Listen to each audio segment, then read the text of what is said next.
At the most basic level, globalization is the global movement of culture.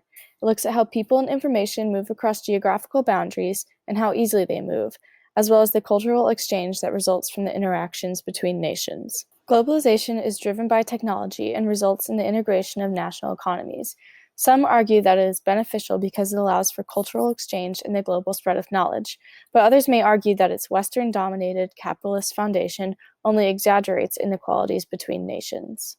One criticism of globalization is that it's based on cultural imperialism, or the belief that other nations should be molded to look like Western nations, which is often facilitated by the spread of Western brands, products, and media, such as MTV.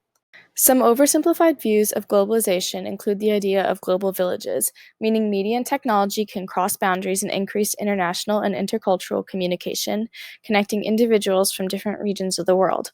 It also includes the homogeneity of imperial powers, the formation of one big country, and a shift towards complete democracy.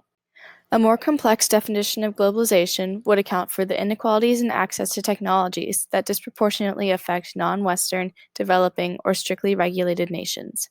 The exclusion of certain regions from the global circulation of media prevents true democracy and homogeneity of imperial powers. Globalization and media rely on each other.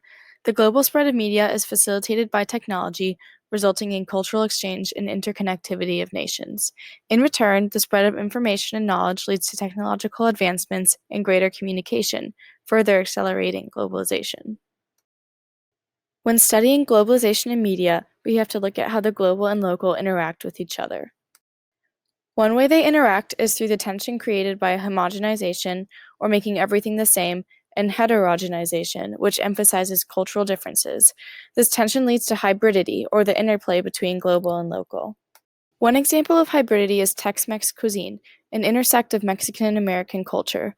While Mexican food is homogenized by America, some Mexican culture is still preserved. Glocalization, a type of hybridity, is when local cultures create an adaptation to a text that has an established global format. An example is the American show Shark Tank, which is based off of a Japanese show that was also adapted in multiple other countries, like the UK and Canada. We can look at globalization through the lens of online news media. The affordances of the internet and other technologies allows for global availability of news. Its immediacy provides live, updated information on global and local events. Hamilton and Jenner write, "In a world of increasingly porous borders, the lines between foreign and domestic blur for news just as they blur for culture. Global and local news become interconnected through globalization."